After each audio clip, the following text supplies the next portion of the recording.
biggest Dubai myth for me is everyone sees the glam and the glitz and the cars and the watches. It's smoke and mirrors. There's never the right time to start a business. There's never the right time to have a baby. There's never the right time to move to Dubai. Don't do it right now because World War III. Kelly, how many businesses do you have? 8. How do you balance the children and the businesses? One day you're doing really well and the next day One day it's like this, the next day it's like this. You didn't buy that Bentley this week. I didn't buy my Bentley and I put my second Range Rover on hold. Welcome back to Why Dubai. I'm Jess and today we're joined by the amazing Kelly Marie MacKinnon, a Dubai-based businesswoman and mum of 4 and a true inspiration to many women navigating both business and mum life. Kelly, we're so excited to have you. Welcome. Thank you so much for having me on. I'm so excited to be here. So should we jump right into the first question? Yeah. Mm-hmm. So you've been in Dubai for 18 years, right? So Correct. what was the original spark that brought you to Dubai? Honestly, I came to Dubai for the opportunity, but what kept me is what it allowed me to become. I came here with no plan and have built some amazing businesses, had 4 amazing children. So I think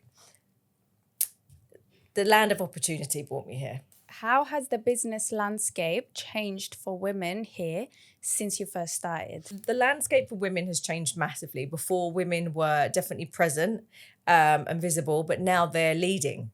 There's huge opportunities for women here. The women are collaborating. There's women empowerment. There's so much more opportunities for women. So to see a woman own a business here is so much more common than, say, 18 years ago when I got here.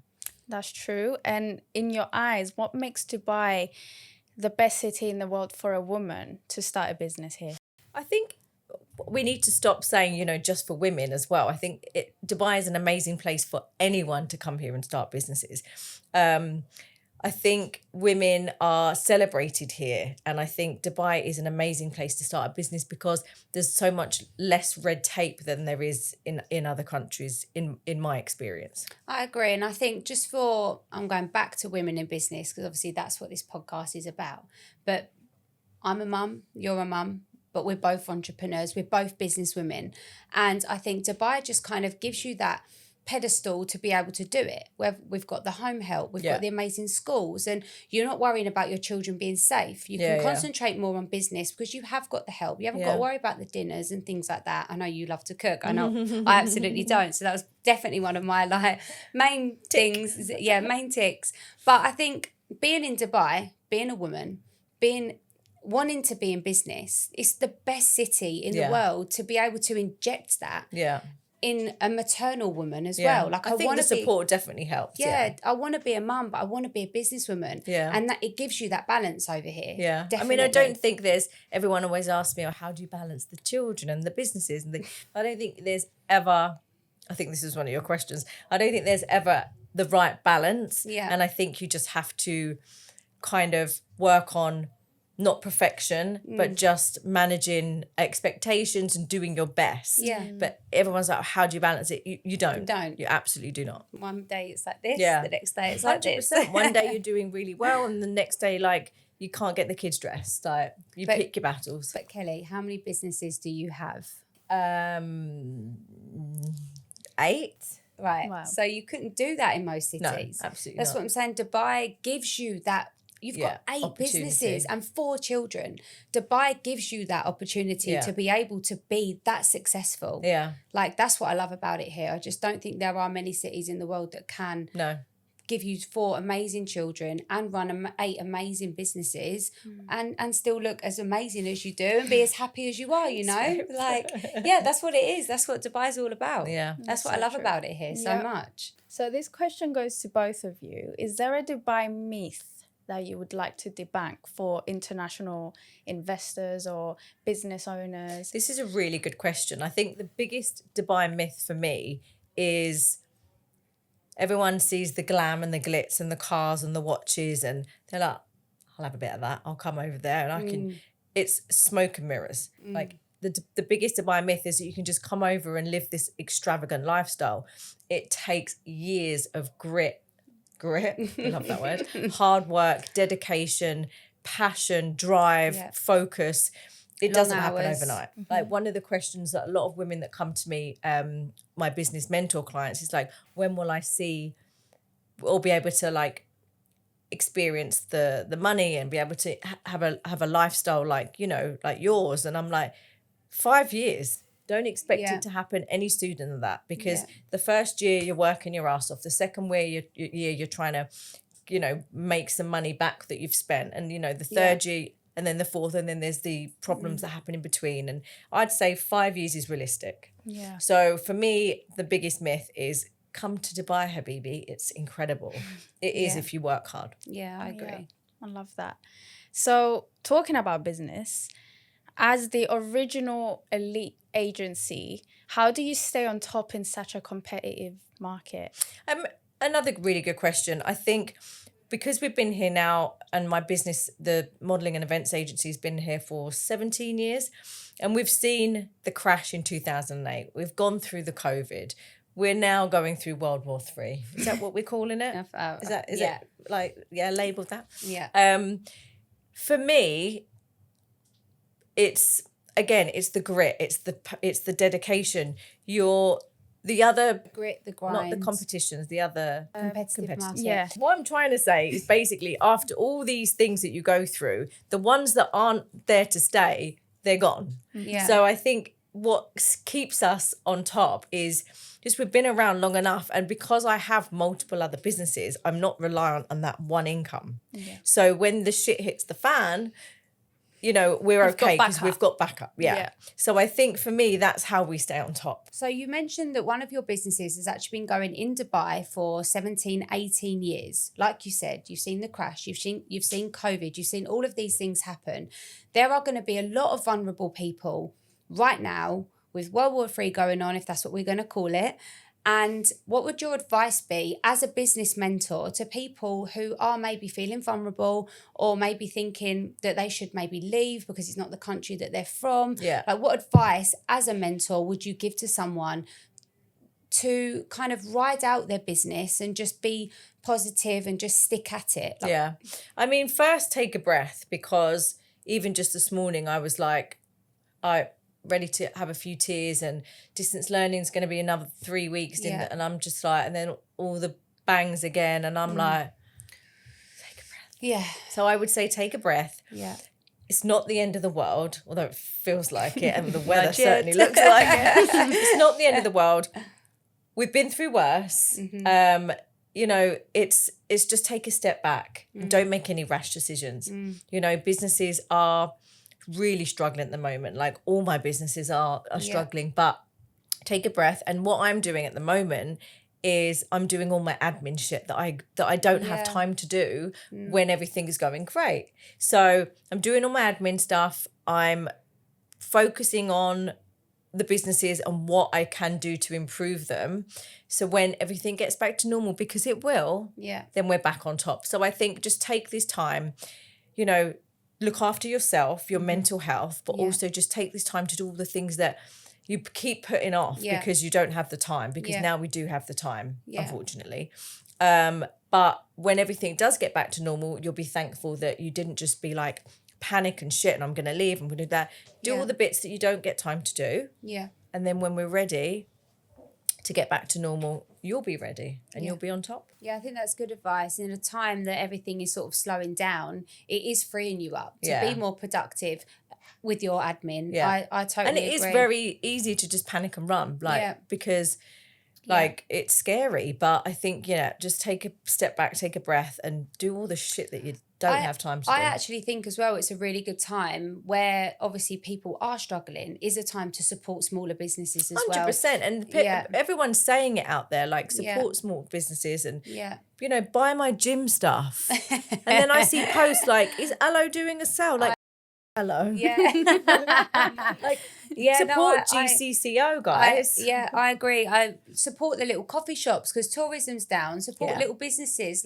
Notice your neighbour. Notice if someone has just set up a new business. You know, do genuinely support them and look out for people. I do think though people are just being a little bit more frugal as well, and they're like, oh, do I buy that do you know what I Yeah. mean? Like before Yeah. you'd splurge on something or Yeah. something for the kids, and now you're like kind of scribbling away just for a while. Yeah, no, So I've it's definitely difficult. been a lot more aware. You didn't buy that Bentley this week. I didn't buy my Bentley, and I put my second Range Rover on hold. Inshallah. I just think, I think you're right. I think just be sensible. It's actually quite nice sometimes when it's slower, isn't it? It is a little bit, but not when they're all that. I mean, that's why, thank God, I've got businesses in the UK, obviously, that are doing really well and making money, because without that, I'd be crying right now. It's given like COVID 2.0. Yeah, it is. Vibes. It's the kids home learning. Yeah. That's what, I mean, I got the message today as well, another 3 weeks of them being off. I just woke up and I stupidly looked at my phone the first thing, instead of, doing my meditation and thanking God for being alive. I looked at my phone and I was just like, I can't do this anymore. And then you saw my kid and offered for her to come to your house. Yes. So you've got even more children at your house That's tomorrow. just keeps Tommy entertained. Kelly, can I see you I tomorrow? know all the tricks. Absolutely can. Okay, that was a good one. I think this is a good one. If you had to start over today with a limited budget, which of your business sectors would you choose first? I would probably say the Dubai Hostess Agency, because overheads are minimal. And if I had to start over again in Dubai now without World War III, then it would be that, because Dubai, there's probably 27 events a day. So they're always going to need pretty girls or someone to manage the events or do the decor or do the food. Yeah. There's always an event. There's always something going on. So that would be my business. And how do you juggle from one day to the next what business you're going to focus on? Having 8, there's only 7 days of the week. So it must be quite difficult for you to kind of micromanage yourself, to spread yourself equally and know kind of when your businesses need you. Yeah. And what do you do to I think run as so many businesses? a good businesswoman, you've got a good team behind you. So you've got your team that are like, right, we need to focus on this because we're launching this new product, or, you've got a podcast coming up, so you need to focus on that. Yeah. I think with businesses, as long as you've got good teams behind you, kind of putting everything in the right direction, then you don't really have to focus on just one at any given time. You can kind of, drift over them all and just make sure, checking in daily, that they're all going all right. So company structure is obviously really important to Company you. structure and the best team. You need a good team. So what is the next big goal or the next step for the KMM empire? So what's next for the KMM group? So we're going international. We've created a big coffee group in the UK, which is an umbrella business for our other businesses there. In the UAE, there's a very special person called Jessica Lambert. She's included in our next venture. So watch this space. Yeah. But I think it's just to grow and expand. I think, as soon as everything gets kind of back to normal, we want to expand and grow and to build better businesses, maybe not many more businesses, but really get the ones that we've got to a bigger global. And what advice would you give a mum, single mum, married woman, mum of 1, mum of 4? What advice would you give them if they are thinking about moving to Dubai? Do it. Don't think about it. Yeah. I think the worst thing you can do is procrastinate about Yeah. it. Like, there's never a great time. There's never the right time to start a business. There's never the right time to have a baby. There's never the right time to move to Dubai. Don't do it right now because World War III. But don't overthink it. Yeah. Like, if you're in a position where you can move, then move. If a company's giving you that job offer, or if you're thinking offered of to starting a relocate, business, just do it and figure out the rest later. But this is one of the amazing things about having a business mentor, is that you can move, or people come to me when they're like, they've got an idea, or I've got a business and I'm 6 months in and I need the next step, or I've had a business for 5 years and I'm stuck in a rut. So any part of your journey, come to me with an idea, and in 6 months' time we'll be launching your business. Amazing. Come to me with 5 years in and you're stuck, and we'll get you out of that. So I think having a business mentor if you're thinking about anything, not even just starting a business, but making a move to Dubai because of X, Y, and Z. Yeah. I have a business mentor. I have mentors and therapists for so many different things, because even mentors need mentors. Yeah, you yeah. know, it doesn't matter how successful you are or how well you're doing, you always need someone to kind of hold you accountable. I think that's an amazing piece of advice. I mean, when I moved here, obviously pregnant, no job, I would have loved to have had someone like you to advise me just on the silly things. Yeah. What's DWA? Yeah. Never knew what DWA was. Yeah. What's an Ajari? Don't know. What's a trade license? Your Yeah. trade license, you're only allowed to do certain things. It's so different to the UK. So I do think if any people are, like you said, stuck, don't know how to grow, don't know how to open a business, then somebody like you would be perfect. And it's a lot to social media and marketing and PR, and there's so many aspects to a business. It's not just open a business and hope we make some sales. And it's like, so there's different. so many different avenues and, like I said, aspects around it that you need to know all of them. You can't make money without doing marketing. No. You can't do this without doing that. So there's a lot that goes into it. To not just hope for the best. No. So thank you, Kelly. You're very welcome. Thank you. That was Kelly Marie MacKinnon on Why Dubai, Women in Business. Thank you. Thanks, guys. Yay!